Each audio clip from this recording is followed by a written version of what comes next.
Crime Curious is a true crime podcast that takes an in-depth look into real cases through the lens of a trained investigator and former prosecutor turned judge. If you are sensitive to expletives, anatomical descriptions, and accurate descriptions of crime scenes, this podcast may not be suitable for you.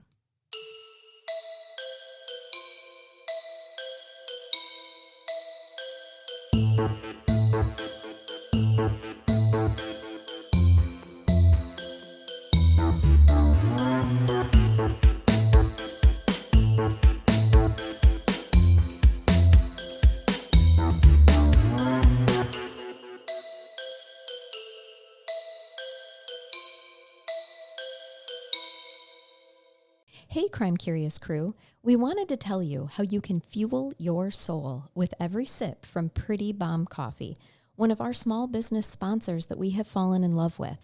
Welcome to a coffee experience born of service, heart, and bold Pacific Northwest flavor. This veteran-owned, woman-run, and faith-based small business comes with a mission: craft clean, delicious energy for life's everyday moments. After 22 years in the Air Force, one of the founders of Pretty Bomb Coffee brought his devotion home, where he supports his wife's dream to serve up more than just coffee. They serve purpose. The beans are roasted in small batches by a family-owned roaster in Washington State, blended exclusively for Pretty Bomb Coffee to deliver rich, bold flavor with smooth character in every brew. Every cup tells a story. They skip the artificial stuff, and they keep it real with plant-based, dye-free ingredients, whether it's a velvety espresso or vibrant, all-natural energy drinks. You'll taste the difference and feel it too. You can choose your grind: drip, espresso, French press, or whole bean. Available in 12-ounce and 16-ounce bags, shipped straight to your doorstep. Or you can stop by one of their 2 locations in Gaffney, South Carolina, where the coffee's hot and the welcome's even warmer. Because coffee should do more than wake you up, it should make you feel good. So visit prettybombcoffee.com for their online shop and physical locations, and use code BOMB10 for 10% off your first order. That's www.prettybombcoffee.com and use code BOMB10 for 10% off your first order. Welcome to Crime Curious. I'm Charnell. I'm Megan. I'm Brainbath Jason. Hi, everybody. Gang's all here. Let's shake, rattle, and roll our gree-gree. Oh, that was a beautiful. That was a good one. Thanks. That I played the was. bells in church. Do you? I could tell. I don't currently, but I did. Oh, whoops. Just like They're just smashing shit around the studio. Elk smash. Gosh. That's the day. Oh, guys, we have a very special case today. And by special, I mean not only was it recommended by someone special to me, but it's a local case. And Megan, I know you're going to know of this being in the court system around here. Dun, dun, But dun. I was too young. I was not born yet when this was all going on. So I actually hadn't heard of this until last week. My friend Angie, we were having dinner with our husbands, and all of a sudden she goes, "Yeah, when I was a kid, my grandma just used to drive us around Pittsford, Michigan to show where David Davis had murdered his wife like it was a normal Sunday stroll." Absolutely. By the way, Angie does not have a Southern accent. I was going to say, what are you doing? Nope, I You have. don't sound anything like her. No. Was Angie drinking, and were you in Nashville? Well, yes, we were drinking, Oh, but okay. no, not in Nashville. And no, she has a lovely voice. I'm like, she I does know not her, and she doesn't sound she anything doesn't. like that. But I did love when she was like, "No, for real." Yeah, It was a big deal around here, and we went to the courthouse to see a murderer. I was like, oh my God. It preceded me too, by the Yeah, way. yeah. Not my birth, but it preceded me. And I know a ton about this case, and I have no problem with you covering it because it's solved and it's Yes. nothing that would ever be appealed or anything. So I'm actually really excited about this case. This is I've been here for 16 years, and I've never heard that name until you guys mentioned it before we started Right. recording. Well, Right. it's This is been all new to the me. topic of This is all many a new. TV show. You could Google this, and up will come Unsolved Mysteries, which it was Yes. for a while before it was solved. Clearly, they don't usually cover solved, and a number of other things as well. I don't think it was on like Snapped or anything because that's more recent. But No. there's been a lot of coverage. It And there's a book.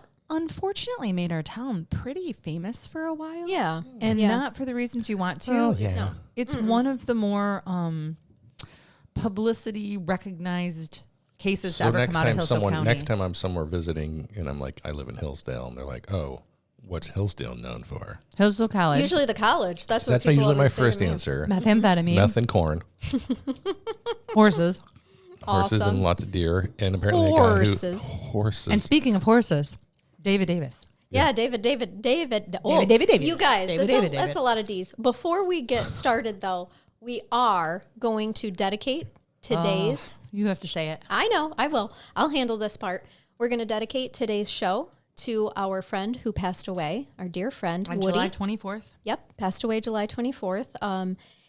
And he meant a lot to our whole town. And I'm not just saying that. Like, he truly started trending on social media with all of the posts because our town, he was everywhere. And Woody was very, very loved. His wife and lovely wife, Shannon, and him are Patreons of ours, so they listen. Although this is not a Patreon episode, all of our general audience members from this town as well will know exactly who we're talking about. And so it was just very serendipitous that it happened to be a local case, and we're going to dedicate today's show to the memory of Woody. So let's do a cheers. Cheers. To my favorite bartender, philosopher, really badly misbehaved groomsman in my wedding. Yes, to Woody. And Woody. Shannon, we love you, and we're thinking Very of much. you. Okay, time to Are you Good. okay Yep. there, sir? All A right. little verklempt. Yeah. All right. Try to listen. Let's get all the demons out right now. That was Woody just fucking with us right there. That's I'm okay what with was. that. All right. He was a radio DJ. He was a was. fan of the microphone, so that was it. He was there. He's like, oh, I'm going to tongue tie her for a second. This will be funny. All right. So I just want you to know there are a lot of sources to try and narrow down the most accurate information, especially since this case was featured on Unsolved Mysteries, Forensic Files, Happily Ever After, and there are 2 books written about Shannon, the victim here. As I always do, if there's different or conflicting information from the sources, I'm going to point those discrepancies out. Let's first talk about Shannon Mohr. She was born on September 1st, 1954 in Toledo, Ohio, to Bob and Lucille Mohr, a devout Catholic family. The sweet, caring child that Shannon was daddy's girl and mommy's best friend. She told her parents from an early age that she was going to either be a nun or a nurse. Ultimately, she became a nurse because she wanted a family of her own. Shannon worked at a hospital in Toledo after school. And in 1979, when she was 24, she had just gotten out of a relationship with a Toledo firefighter when she was invited to a friend's wedding in Slovenia. That's in Ohio, by the way. If you don't know where this case takes place in Hillsdale County, that's right on the Ohio-Michigan border. It was August 4th, 1979, and she didn't really want to go to the wedding alone, but her mother, Lucille, urged her to go because maybe she would meet someone. And it turns out she did. Shannon met David Davis, who was 10 years older than she, but the two hit it off right away, so the age difference was hardly noticeable. Shannon was smitten right away with the handsome and charming David. David told her that he owned farms all over the country and was worth 7 figures. He said he was a veteran who had sustained an injury in the Vietnam War, then attended the University of Michigan, where he was on the football team and played in the Rose Bowl. And he graduated with a psychology degree, although in other sources it was said that he went to medical school and had a pharmaceutical degree. So that is some discrepancy. I've seen it both ways. Quite frankly, he could have told half of the people he met he had a pharmaceutical degree and the other half a psychology degree. Sure. So both things could be true at once, you guys. Were any of these other details he said he accomplished proven? No. Okay. I was going to say... We No, will get to it, said. my friend. First of all, you could look up the last time that Michigan won the Rose Bowl and kind of figure out if he was old enough to have played, but maybe she really wasn't a sports connoisseur. They didn't have Google in 1975. 79. Right. 70 It's easy that to lie bad about either. shit, right. 79. I don't know where I got 5 from, but yeah. Super easy to lie about. If you hear a weird noise in the microphone, that's Megan enjoying our charcuterie. It's a great. I did bring in the finest charcutes for us, meats, cheeses, but some grapes. And you brought grapes too, Jason, just in the smushed variety, the liquid form. It's a nice spread, Yes. as they say. Thank you. You're welcome. Megan's enjoying her spread. As am I. Actually, my spread. We're all enjoying Charnell's spread. We all enjoy Charnell's Best side gig ever. Anyway, okay, so here we are. They are smitten as a kitten in the mitten. Gross. And after just 8 weeks of courtship, the two were married in Vegas on September 24th, 1979. If you didn't get that reference, Michigan is shaped like a mitten. Oh, I got it. I just didn't want to stop the recording to explain it to well, people. I just realized The locals know. not everybody knows that Michigan is shaped like a mitten. We so don't shove kittens into mittens. we do not. Speak Even for if you're, yourself. Some people might not. In this even room. if it's a You- smitten kitten. You don't get Your to husband have. might. Listen, what if it's cold? I'd put a kitten in a mitten if it was cold. There are ways where this is appropriate. This is a really weird nursery rhyme. It really is. Also super off topic. Yeah, sorry. So, fact of the matter is, these two go to Vegas. They get hitched. Now, this truly was special because David shared with Shannon that before meeting her, his fiance had died in a car wreck, and he never thought that he would love again until he met the lovely Shannon Mohr. Gaslighter. Ah, right. So it seemed that Shannon was on her way to the American dream and family that she always wanted.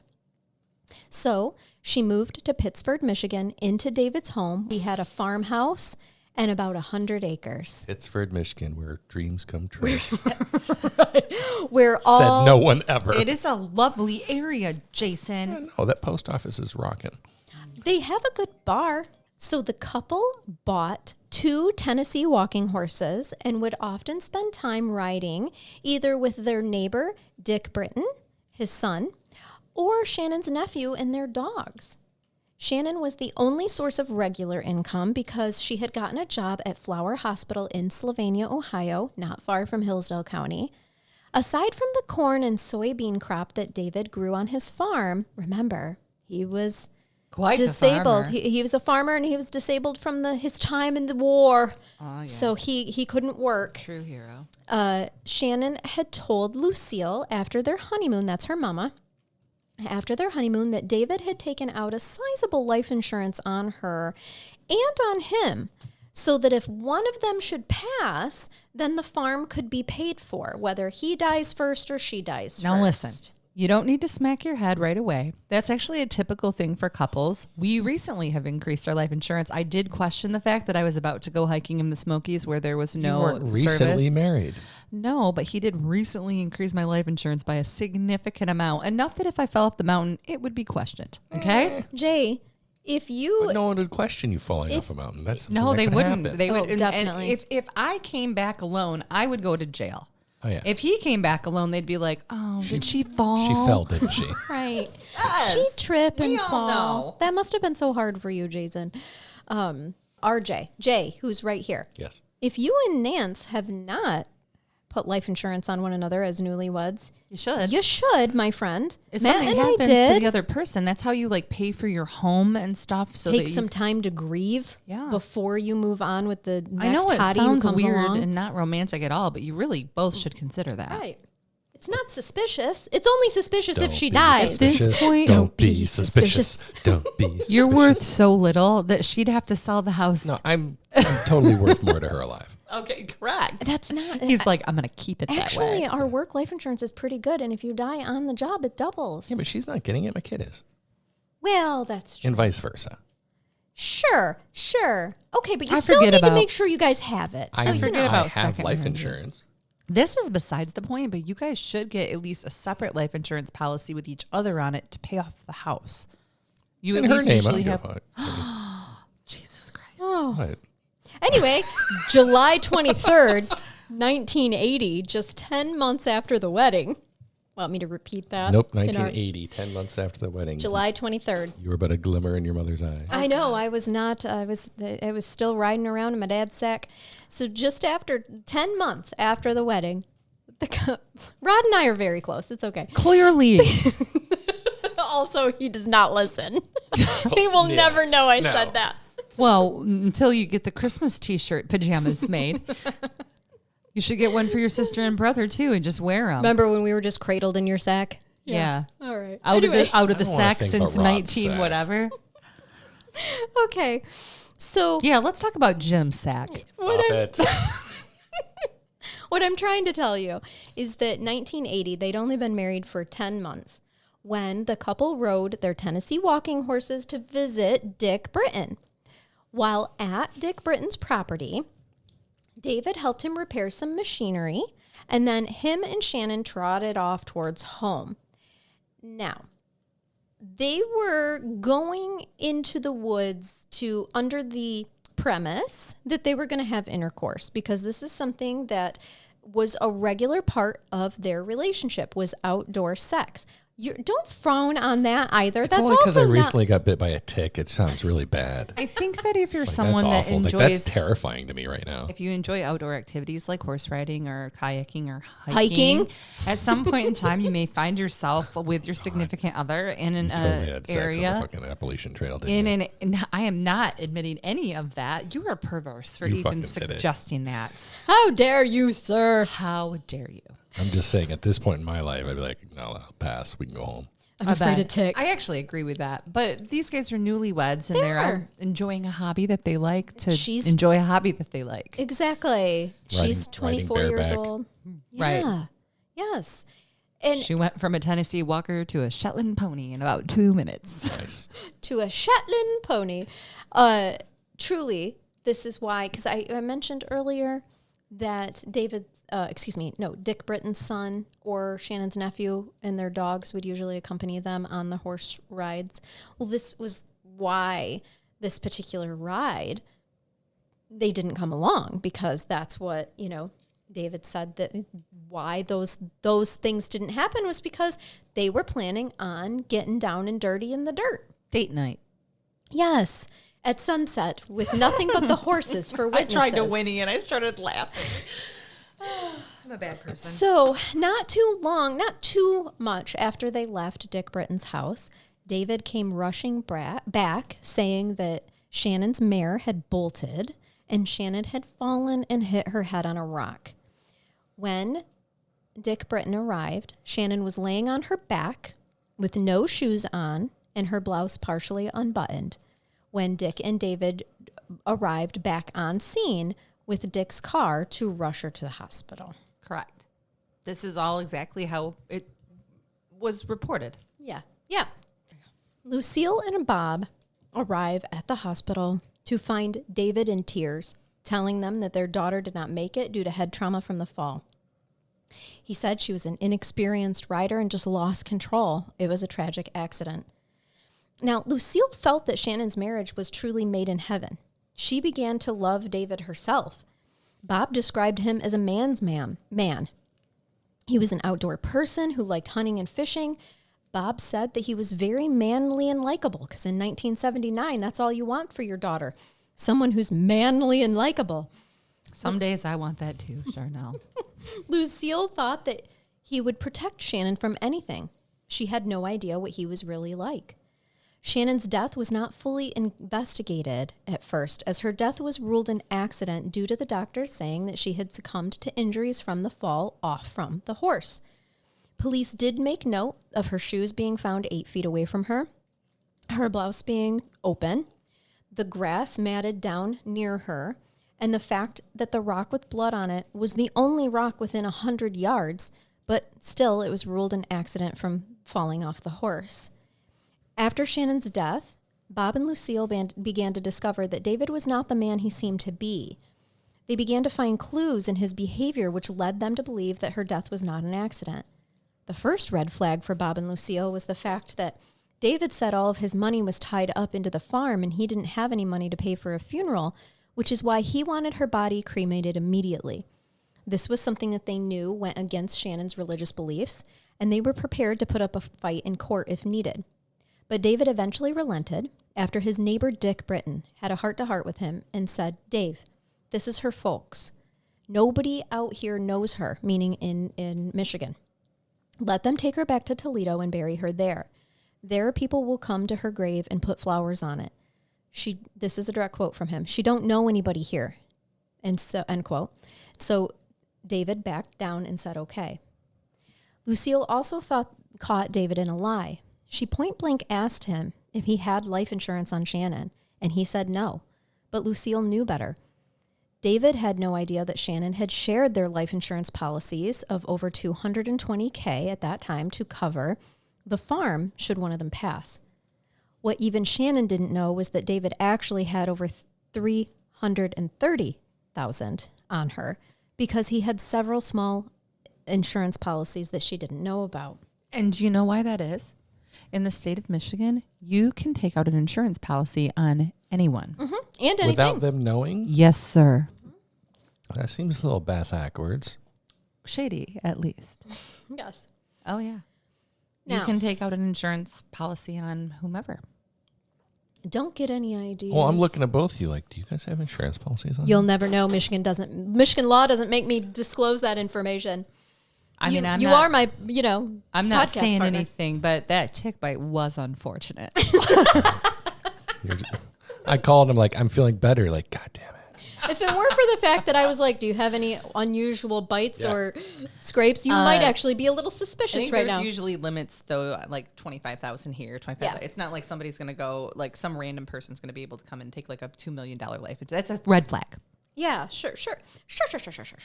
Any life-changing money is So a red let's flag. just review real quick. Sure. So is there details of who, like what law enforcement department was looking at this? The sheriff's office. Okay.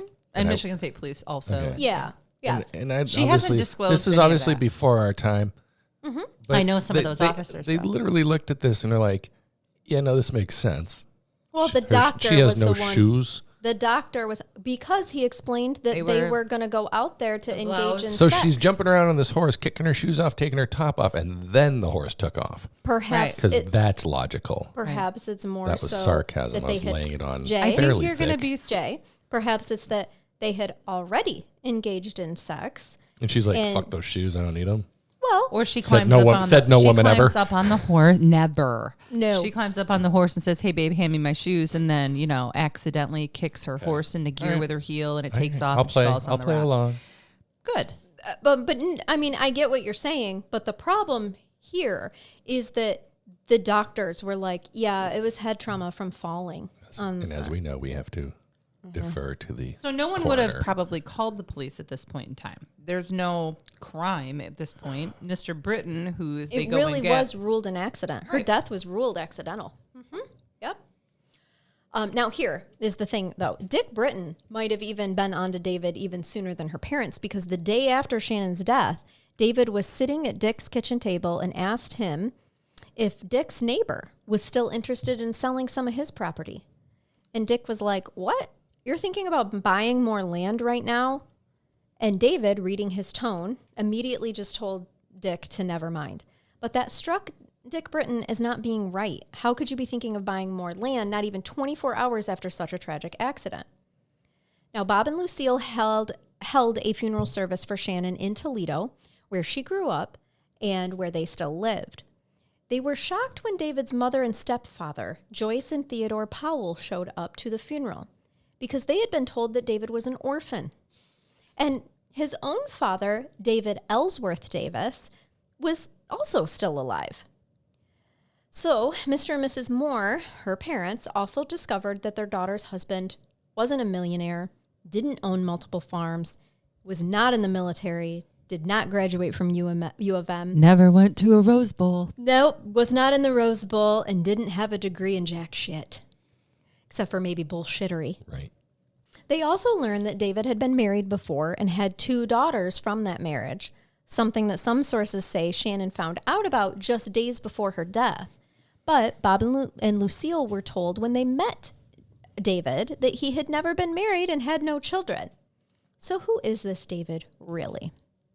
David Richard Davis was born in Flint, Michigan on September 27th, 1944, and his parents split up when he was 12. His father described him as a good student at Southwestern High School who enjoyed archery and other outdoor activities. He had 2 daughters from a previous marriage to a woman named Phyllis June Middleton. Shannon didn't know that he had an ex-wife.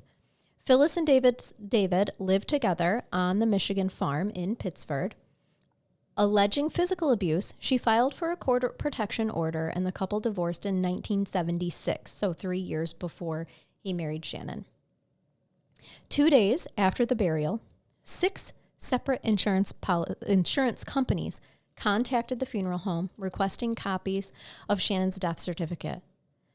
Her death left David the beneficiary of $330,000. And this is in the late 70s. Mm-hmm. So literally double that at least now. Yes. It'd be like taking almost $1 million policy out on somebody now. And it turns out the policies were set to expire in August 1979, and she had died July 23rd, 1979. David would later give various explanations for the existence of the policies, including that he didn't pay attention and never knew about them. They each took out insurance on the other to help pay farm expenses in case one died, and that an insurance salesman sought them out and sold them on the idea of insurance. They used to do door-to-door insurance sales. Right. Yep. Those are his various explanations. July 30th, 1979, Mr. and Mrs. Mohr go to the police with their concerns and ask for the body to be exhumed and re-examined in August 1979. The medical, they do exhume her body. Oops, sorry, I didn't mean to hit the microphone there. Rookie. The medical examiner found injuries Was it Dr. Knoll? Did it say? I did not. I mean, I have the court records, but He's I did long not since see. passed, but I bet he was the ME back then. The medical examiner did find injuries consistent with a fall from a horse during this second autopsy. Correct. But there was also indications of an unknown drug.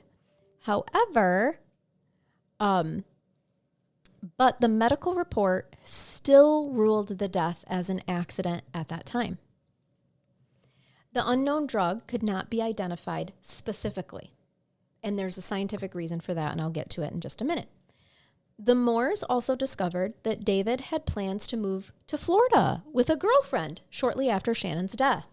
Love happens very quickly sometimes, And you just, Jason. the timing. Especially in Pittsford. Yeah, you never, all 17 of them. Right. You've never been to the DNS on date night. It's a great bar. Good burgers. Very good burgers. New owners now, really good food. Yeah. It's always been good, honestly, the burgers. David claimed that he needed to get away and regroup. And his gal pal had invited herself, you guys. Stop being so judgmental. Yeah. You seem lonely, David. I'm going to come with you to keep your pecker warm. Yeah. You know That's how what those get so cold and shriveled. Apparently, I mean, there's definitely a market for widowers, right? Yeah. I think there's a whole segment of ladies that like to find those sad men. I don't know. I get friended a lot by men who claim to be widowers on Facebook. Me too. I'm That's sure like- they're real. Okay. You You bot. should block that. Mine's actually a doctor in Great Britain. He also moonlights as a pilot. Oh, well, Did he play in the Rose Bowl? it's always good to have options. 1975. While away, the grieving husband, David, had his neighbor Dick Britton forward him his mail when he went to Florida. He needed multiple copies of Shannon's death certificate for insurance purposes. To the police, however, Shannon's demise still looked like an accident, and they closed the case. So he was able to cash in on some of the smaller policies before the Mohrs launched a letter-writing campaign to persuade the Michigan Attorney General's office to continue investigating. Dick Britton also urged authorities to take a new look at the evidence against his former friend. And because of this letter-writing campaign, it does stop the larger policies from being paid out.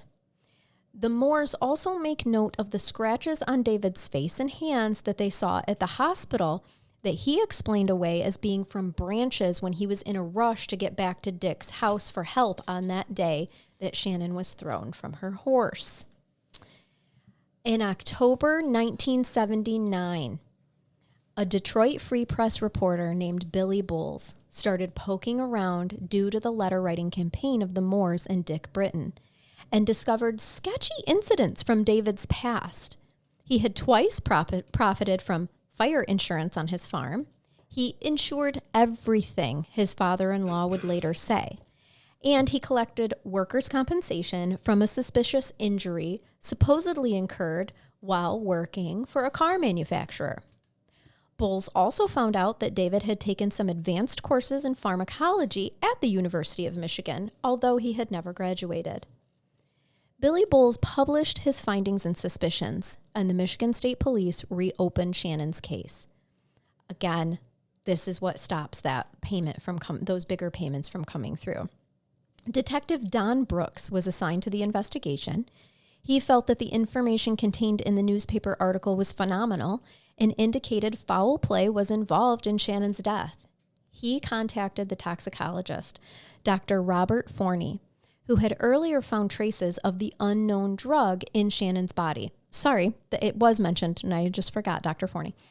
So we were sending stuff out then at that point in time to Emmy. So. Yep. Dr. Forney explained that his laboratory had a very large number of chemicals that they compared to the one found in Shannon's body. He noted that there are over 250,000 in common use, meaning chemicals. So initially, they were able to search for and rule out about 1,000 of them. So it still leaves 249,000 chemicals that this could potentially be that they're unable to detect. So he told Detective Brooks that he needed some help identifying specifically this chemical. Dr. Forney asked for information regarding David's background. Detective Brooks told him that David was a crop farmer. I had to chuckle because I found in many articles that he was a dirt farmer. And I'm like, oh, you guys. A dirt farmer. Had to give up the dirt farm. I think that Cousin was Eddie. kind of an old thing they would call people that farmed. A dirt farmer is your farmer that farms things like corn and soybeans and from stuff like the that. dirt. Mm-hmm. Yeah, because you could be a farmer and raise cattle or pigs like your dad, and you could be an animal farmer. What would you call that? You also can be an organ both. farmer. Well, that sounds worse. Meat. A meat farmer. So if you don't have crops, then you're just a farmer. But if you have crops, you're a crop farmer. So you can be a farmer and have animals and crops, which David actually did at one point have several large animals on his farm. So Dr. Forney and Detective Brooks contacted veterinarians. Look at how I'm trying to mess that word up. I love it. Veterinarians in the area that may have serviced David. Detective Brooks asked them if they knew of any drugs that they used on large animals that could affect the muscular or nervous system. One of the vets provided him with the name of a drug. It's called succinylcholine chloride.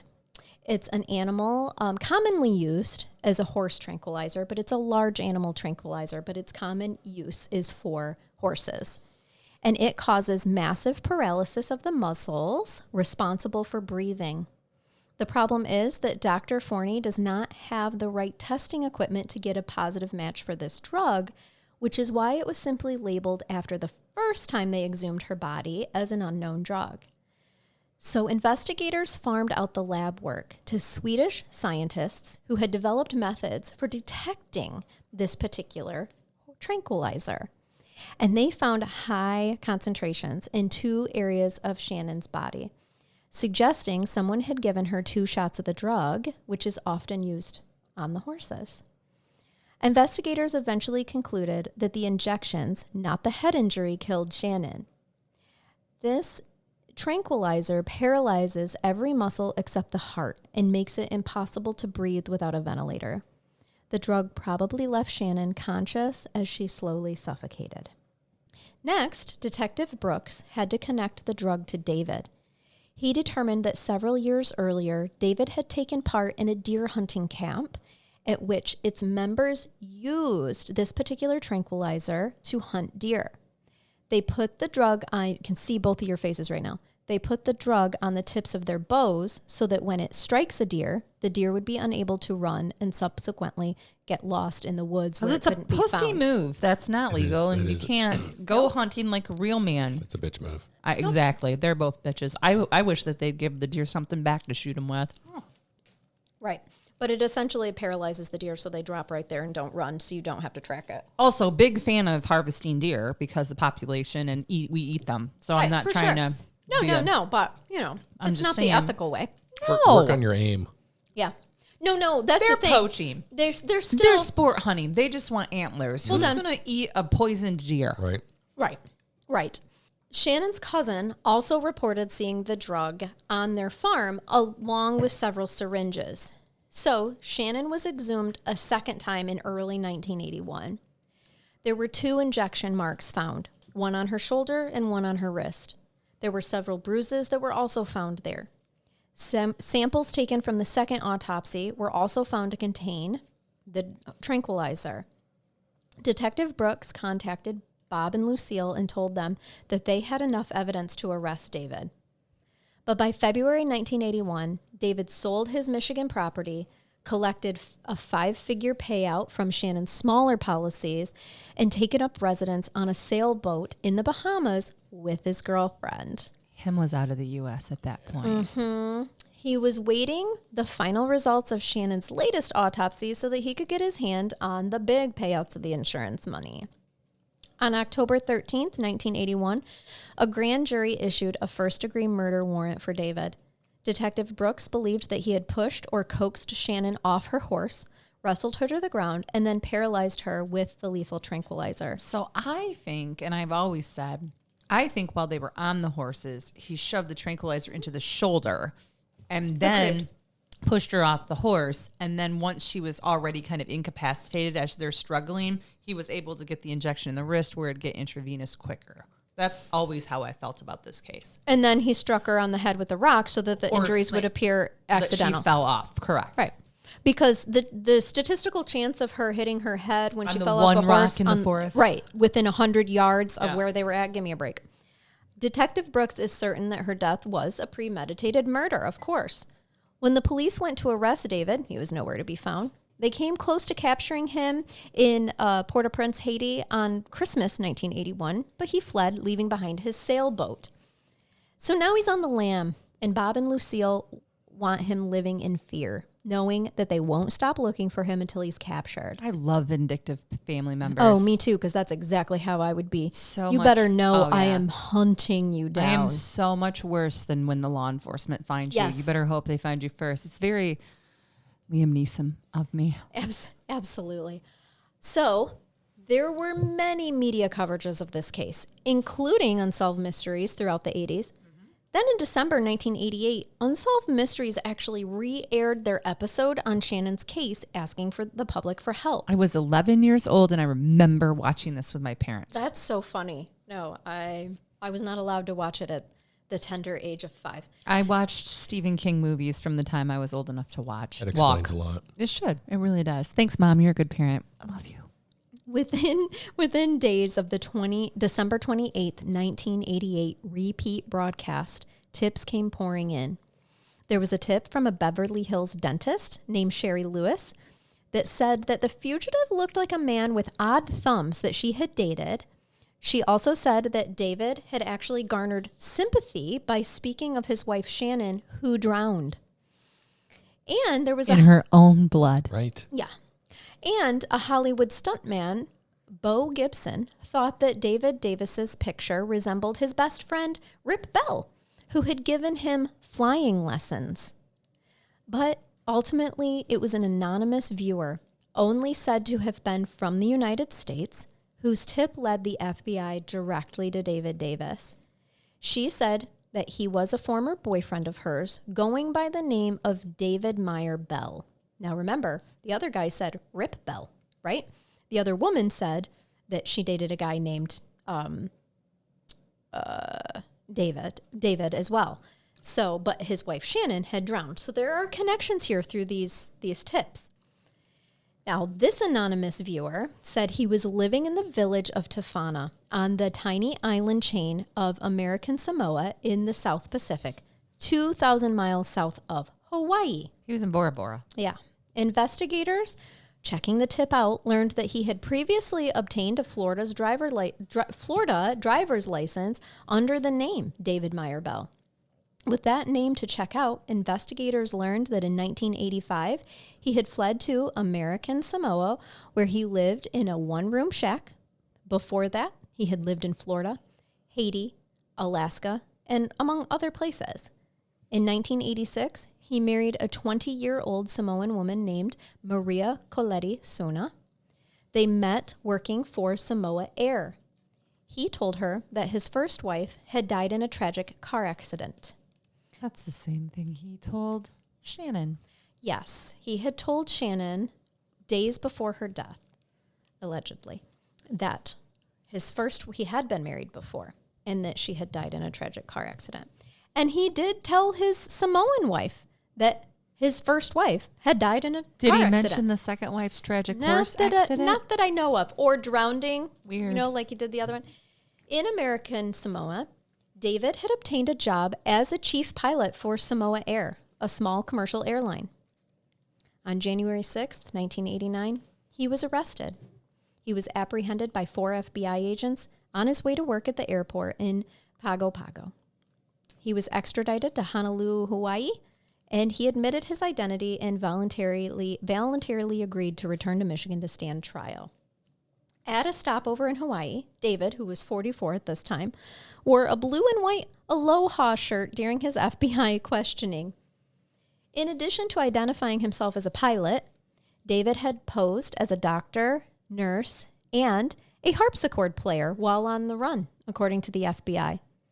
Only the pilot claim, thank goodness, was genuine. He had earned an FAA certification while on the lam. So he was at least legally flying these people for Samoan Air, thank goodness. Yeah, he had obtained a valid pilot's license. In return for his peaceful arrest and admitting who he really is, federal authorities dropped charges of unlawful flight. 3.5 weeks later, he was returned to Michigan to stand trial for Shannon's murder. After 8 long years, Bob and Lucille finally are comforted by the fact that their daughter's murderer is apprehended and will stand trial. In November 1989, David went on trial. The prosecution would conclude that on the day Shannon died, David suggested that they have sex outdoors. While Shannon was getting undressed, he sneaked up on her and gave her 1 or 2 shots of the horse tranquilizer to immobilize her and kill her. But she fought back before the drug took effect. She left scratch marks on his arm, which the Mohrs did notice at the hospital. When remember, he claimed they came from branches in his hurry to go summon help for Shannon. He then staged the horse accident by hitting her in the head with a rock, the prosecution told the jury. An ex-girlfriend testified that several years prior to Shannon's murder, he had told her about a murder that had been committed using this horse tranquilizer. He said using the drug to commit the murder would be the perfect crime because it's undetectable. Another ex-girlfriend, Jeanne Holman, claimed that they had dated before and after he was married to Shannon. A week before the marriage, he told Jeanne that he would not see her for a year because he was doing something dangerous. He was in the CIA and was on assignment as Shannon's bodyguard that would make him $200,000. And a month before Shannon's murder, he called her and told her that his assignment would continue for only a few more weeks and they could be together again. He is truly a sociopath. Seriously. Early on, sheriff's deputies had noticed that the rock with the blood on it was the only rock anywhere near the scene of Shannon's death. The fall did not take place in rocky terrain. What are the odds that her head hit the only rock that's around? That's some really bad luck. But with the doctor saying that she died of injuries from the fall, they didn't investigate further. The jury took 2.5 hours to find him guilty of first-degree murder, noting that Shannon's death by suffocation was more despicable than a contract murder. Hillsdale Circuit Judge Harvey Mose sentenced the wife killer to life without parole, and he noted that David Davis was a smooth-talking con man. Lucille Mohr said she wished Michigan still had the death penalty, but her husband noted that being locked up in a cage the rest of his life is probably 100 times worse. So, in captivity at Marquette Branch Prison, David continued to profess his innocence. I could never have hurt her, he told the Toledo Blade in 2001, still maintaining that Shannon fell from her horse and hit her head. David filed an appeal with a federal court that year. There was continuing controversy over the lab work that revealed the presence of the horse tranquilizer. A number of industry professionals regarded the tests as junk science, but it didn't help David's case much. The real smoking guns were the insurance policies, David's tall tales about his life, and the murder scene appearing staged, so he lost on appeal. In prison, David boycotted the television room when other inmates watched the TV episodes about Shannon's murder, including the Toledo Blade story, which he willingly interviewed for in 2001, but the reporter noted that he sported a white beard and wrinkles now. His ego just couldn't handle that. God forbid they be honest. I also hope that no media outlets are honest about me when they describe me while I'm sitting there. She sat there with her 111s in the middle of her face. Some people have 11s, but I look extra stern with people, so there's an extra one. Ultimately, David got a taste of his own medicine. He acquired neuromuscular disease and died at the age of 70 in a prison healthcare facility in 2014. Lucille and Robert Mohr, who ultimately received the bulk of Shannon's life insurance payout, died in 2008 and 2012. Billy Bowles, who Forensic Files viewers will remember from his appearance on the show, died the same year that David Davis did. A colleague credited him with spending several years toiling over the 10,000-piece jigsaw puzzle until a picture emerged in the Shannon Mohr murder case. According to the Chicago Tribune, another hero of the Whodunit Challenge was tenacious State Police Officer Detective Sergeant Don Brooks, who never bought the story that Shannon's death was an accident. Brooks also appeared on Forensic Files. The obituary for Dick Britton, who died in 2021, notes that assisting with the investigation was among his favorite accomplishments. And may Shannon rest in peace now that her case is solved and her murderer is rotting in hell. Yeah. Just of note, another fun fact. So my family knows the Brittons, at least my mom and dad do. Great people, good family, just simple salt of the earth people. Clearly. Who would have been looking to do the right thing. The prosecutor on that case, because it was actually prosecuted by the Attorney General's office in the Hillsdale Circuit Court in front of Judge Mose, was a guy, I cannot remember his first name. I think it might be Mark, but last name Bloomer. And Mark actually ended up leaving the Attorney General's office after that, and he became the chief assistant prosecutor in Jackson County under Hank Zavislak, who was the former sheriff, and then became a prosecutor from there. Oh, wait, maybe he was a prosecutor and then became the sheriff. That's how that worked before he ended up retiring from there. But this was a case that really made his career and made him wantable. Hank, when he took over at the prosecutor's office in Jackson, was like, yeah, we want this guy. And he ended up retiring from there. It was a really good, no one ever really talks about the prosecution in this case, but if you go back and study it, it was very well prosecuted. He did a great job on it. Do you want a brain bath? I do think that we need a brain bath. You have a brain bath, do you not? I do. Brain bath us, baby. So I have a brain bath. It's a personal story. I think it might be the first personal brain bath I've told. And there's nothing gross about this, but it does involve a bathroom. Probably the first one that you've told our general audience and not our Patreons. At a Red Robin. Oh, I love Red Robin. So, Yum. So I don't love Red Robin. I don't mind stopping in there now and then, but Jason and I are mom and pop people. We don't tend to go to chain restaurants. I was hoping they were going to sponsor us, but now that you said you don't love them. Well, they might sponsor me after this because I owe them and some of their patrons an apology. So anyway, and I'm going to make them feel real good in a minute too because I had a great lunch. Okay. So Jason and I left in the morning from Gatlinburg and for those of you that don't know, it's not Brain Bath Jason. Her husband's name is also Jason. Yeah, I didn't say that. You clarified. How do you know what happened? That's true. You don't know what I was doing last week. That's not true. You actually were recording with me while she was gone. Oh yeah, shit.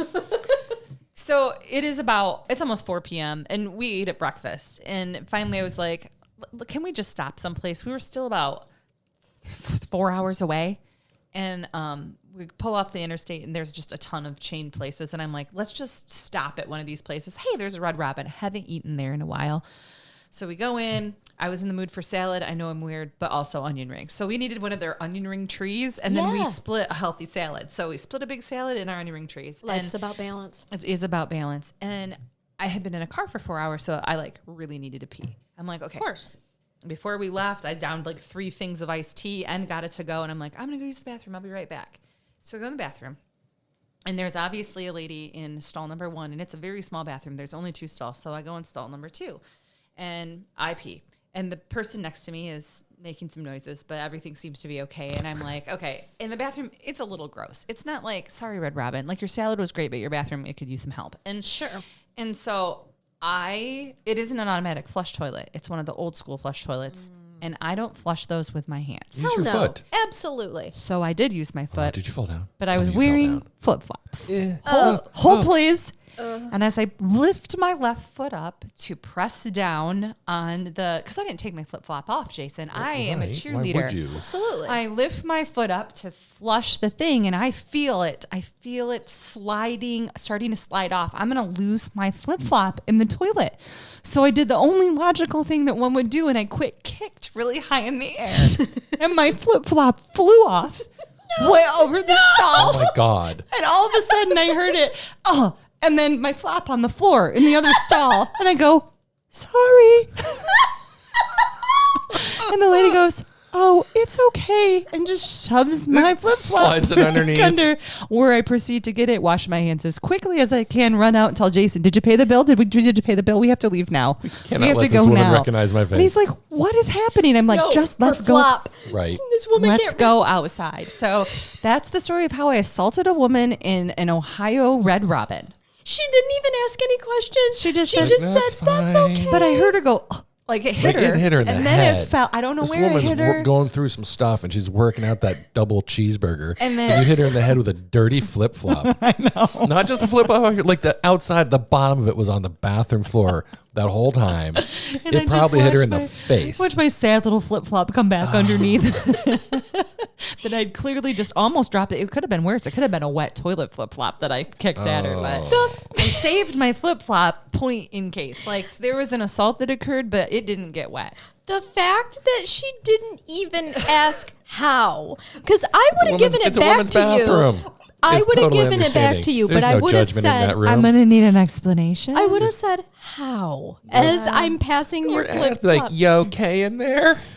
This poor girl, she's like, whiskey barbecue burger didn't settle with Yeah. me. That's like And there's the first raining sandals on her. the first ring of hell for me is having to poop in a public restroom. In general, In right. general. But then to be assaulted by a random woman's flop out of nowhere with no context. She had a warning because I went, oh, fuck. Right? 'Cause Heads up. it's sliding off. I didn't say heads up. I went, 4. Right? Incoming. That's a terrible thing to say in the bathroom. Either one of those incoming. Right. It's more like outgoing. Shouldn't be panic in that room. That can be shared with the general audience. I don't care who knows me because that's just funny and it happens. It happens to me. Visualize That's the good. visual of I couldn't this. stop laughing. That was the other part. Like I Right. didn't even feel bad. I just couldn't. I could believe it happened, and so I laughed the whole way back to the table and was still laughing. And he's just looking at me, and I'm like, "Are you done? We gotta go. We gotta go." Right. I can And he's explain like, "What?" later. I'm like, "I'll tell you when we get to the car." Oh my God, what did he say? He just laughed and laughed. He's like, "Oh my God." I don't even know. How would you react, Jay? If you're If I was taking a dump and I got hit in the head with a sandal? yes. I would not as politely as that lady did. I don't think I would have either. I would have been like, "What the fuck, man?" What are you fucking doing in there? I love that she's Dancing. Like, I love that she's like, that's okay. If you forgive the noises you heard over Well, here, right. I'll forgive the flop. She's That would've in been there. funny. There's just like a wild boar grunting in the next stall.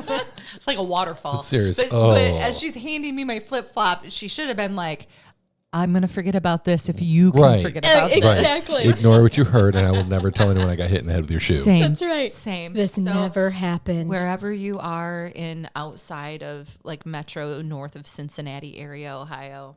There This we go. woman, she's probably listening. Oh, She's no, like, that no. was me. That was me. No. I got hit with Megan's We're going to get flip-flop. an email. Be like, North you of bitch. Cincinnati, north of Dayton. North of Cincinnati. That's right.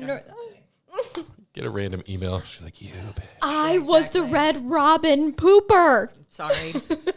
I was the flip flop assaulter. Right. Flip flop flapper. Oh my God, that's hysterical. Thank you for sharing that. You're welcome. What a lovely way to end this very tragic local case of ours. We hope you keep listening. Keep it No, curious. I You said it fucked wrong. up. You want to know why? Because my head I'm just was. sitting back here ready to hit it out So of the park, ready. and you screw it up. I did. I'm sorry. I whiffed I real tried bad. to just make it so it didn't happen, but she caught No, herself. that was a total whiff on my hope part. that you- Well, I actually wanted to say, don't forget, if you would like more content of us, like You do. like You 5 want it. more episodes a You know month you than you want already it. get, do. join our Patreon. The link is below in the show notes, and it takes you right through the very easy steps. As we always say, we're very affordable. We try to be accessible for all. So We are a cup of Starbucks coffee. yes, or less depending on how bougie you are. Neither one of you are affordable. What? We are on our Patreon, but in life, you're so right. Yes. I am offended. No, Matt pays daily. I know. Anyway, we hope that you keep it curious. And keep listening. Till next time. Bye-bye.